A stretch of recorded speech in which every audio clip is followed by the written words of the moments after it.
Faites appel à vos anges. On ne le répétera jamais assez, faites appel à vos anges. Il est tout à fait normal de faire appel à eux. Vous avez au minimum un ange à vos côtés en permanence, qui vous quitte jamais, qui est là depuis votre naissance et même bien avant. Il sera là jusqu'à la mort de votre corps physique et vous accompagnera dans l'après, pour continuer votre chemin. Vous ne devez pas avoir peur de contacter votre ange, ni de vous croire assez nul pour mériter une aide aussi pure et divine. Vous ne l'attendez probablement pas, mais votre ange, ainsi que les autres anges qui vous accompagnent, vous parlent très souvent, pour ne pas dire continuellement. À chaque action ou pensée que vous avez, votre ange vous parle, vous conseille, vous rassure et surtout vous envoie tout son amour divin. Il est auprès de vous. Et il ne demande qu'à vous ouvrir à son amour bienveillant et ses conseils. Le plus beau cadeau que vous pourriez faire à votre ange est de penser à lui envoyer également votre amour pour cet être de lumière et de vous épanouir dans la vie, vivre dans la joie et l'harmonie. Alors, qu'attendez-vous? Lancez-vous! Comment parler, contacter votre ange? Nul besoin de cérémonie ou de bougie avec de l'encens pour contacter votre ange. Évidemment, si vous souhaitez vous créer une atmosphère propice à la prière ou à la demande, de l'encens et des bougies seront les bienvenus. Libre à vous de choisir, mais je précise qu'il n'y a pas d'obligation de tenir un autel ou quelconque rituel. Mentalement, votre ange vous connaît parfaitement bien. Aussi, n'ayez aucune honte envers vos pensées ou au fait que celui-ci puisse les entendre. Votre ange vous regarde avec un regard aimant. Jamais il ne vous jugera. Vous pouvez donc penser librement. Pour faire appel à votre ange, vous pouvez l'appeler mentalement. Si vous connaissez son prénom, alors appelez-le par son prénom. Si vous ne le savez pas, ce n'est pas grave. Vous pouvez formuler ainsi: je fais appel à mes anges afin d'obtenir une aide précieuse. Ou encore, je demande à mes anges de m'aider en ce jour. Vous placerez ensuite votre formulation de demande d'aide, mais il faut toutefois respecter certains points que nous verrons plus loin dans la vidéo. Par écriture. Si l'écriture est plus facile ou vous met plus à l'aise, écrivez une lettre à votre ange. Vous pouvez commencer la lettre par « Mon très cher ange » ou par son prénom. Videz par l'écriture ce que contient votre cœur, confiez-lui vos angoisses, vos peurs, vos problèmes, ce que vous pensez. Il ne faut pas avoir peur de se confier. Votre ange vous verra toujours avec amour et ne vous jugera jamais. Si vous souhaitez qu'il vous aide, il est préférable de tout lui dire. N'oubliez pas de le remercier de son amour qu'il vous donne quotidiennement, en permanence et signé. Parlez à voix haute. Bien que cela pourrait paraître le plus facile à faire, de nombreuses personnes se sentent gênées à l'idée de parler à voix haute, sans qu'il y ait une âme incarnée dans la pièce. N'ayez pas peur de paraître ridicule, puisque cela ne l'est en aucun cas. De plus, il y a une âme qui vit dans la même pièce que vous, votre ange, souvent accompagné d'autres anges. Vous ne parlerez donc jamais seul. Peut-être que vous n'entendrez pas consciemment ce que votre ange vous dit, mais votre ange le perçoit. Parlez donc à voix haute, comme si vous le feriez pour un ami. Parlez comme si votre ange était là, mais invisible. Au bout d'un certain temps, vous percevrez leur énergie bienfaitrice, ou même des petits signes qui vous prouveront que vos paroles ont été entendues. Ils aiment qu'on leur parle, alors n'hésitez pas une seule seconde à leur parler. Même si ce n'est pas pour demander de l'aide, parlez de vos ressentis, de votre quotidien, de ce que vous pensez leur fera grande joie. Visualisation. Pour faire appel à votre ange, vous pouvez aussi visualiser un ange dans votre tête. Tout ce qui concerne les anges les attire.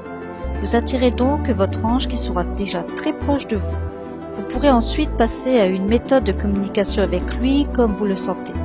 Il en va de même pour faire appel aux archanges.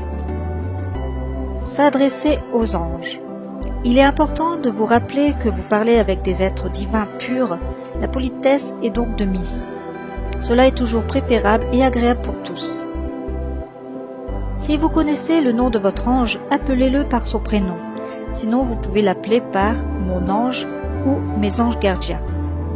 Le remerciement est principalement le seul don que nous puissions leur donner en retour de l'aide qu'ils effectuent quotidiennement pour nous.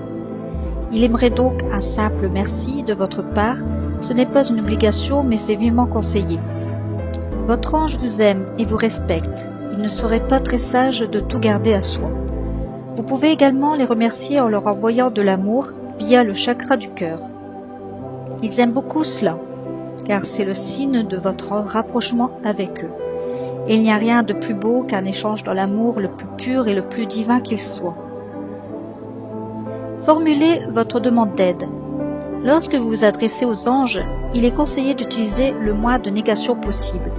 Les mots prononcés sont des vibrations et les vibrations sont de l'énergie. Il serait fort dommage de créer davantage de barrières entre l'amour de votre ange et vous. Ce n'est pas le but recherché. Soyez précis dans votre demande. Vous pouvez exprimer clairement votre demande. Vous pouvez commencer par expliquer la situation telle que vous la percevez, extérioriser ce que vous ressentez de la situation qui vous pose problème. Au fur et à mesure de votre dialogue, les questions se feront plus nettes et claires dans votre esprit. L'action de votre ange sera déjà à l'œuvre. Par exemple, vous avez un problème financier. Que ce soit par votre travail ou d'une autre manière, la demande peut être formulée de cette façon. Mon ange, je fais appel à toi aujourd'hui afin que ma situation financière s'éclaircisse. Je rencontre quelques difficultés parce que, et là vous donnez l'explication, peux-tu m'apporter tes conseils et ton regard angélique sur cette situation? Je t'autorise à utiliser les moyens dont tu disposes pour me faire comprendre ou me montrer meilleur chemin afin de changer ceci. Je suis ouverte au changement et ce qui en résultera, car je sais que c'est ce qui m'ouvrira à l'amour inconditionnel et à la joie de l'âme. Je te remercie du fond du cœur. Vous pouvez à ce moment-là leur envoyer de l'amour. Il est recommandé de leur dire que vous les autorisez à vous aider de toutes les manières possibles afin que l'aide ne soit pas bloquée par un élément qui leur permettrait d'agir ou de s'exprimer, mais aussi par votre libre arbitre. Vous devez leur donner votre accord pour qu'ils puissent vous aider. Sans cela, ils sont tenus à rester à l'écart, sauf en cas de grand danger et que ce n'est pas votre heure. Restez ouverts à tous les signes, paroles, actions, visions qui vous parviendront alors, car cela pourrait être leur œuvre. Vous devez être attentifs, lâchez prise et faites-leur confiance. Ils savent ce qui est bon pour vous. Ma demande n'a pas été attendue. Pourquoi? Il est possible que vous n'avez pas autorisé votre ange à agir ou que vous n'avez pas formulé correctement votre demande. Ayez l'esprit calme pour bien formuler votre demande. Il est possible que vous ne vous êtes pas ouvert à l'aide ni au changement nécessaire pour votre demande. La peur du changement est une grande barrière qui sépare votre ange et vous. Il est possible que vous soyez passé à côté de certains signes. Vous pouvez alors demander sans honte ni gêne de répéter leurs paroles ou les signes plus clairement afin que vous soyez sûr. Il est possible que la demande ne soit pas acceptée si elle n'entre pas dans l'amour. Si vous demandez à votre ange les numéros du loto ou de faire du mal à autrui, forcément votre ange n'agira pas. Il agit dans le meilleur pour vous et pour l'amour global de la planète. Si cela a un intérêt physique dans le désir, votre demande n'aura pas écho, car ils agissent dans l'amour.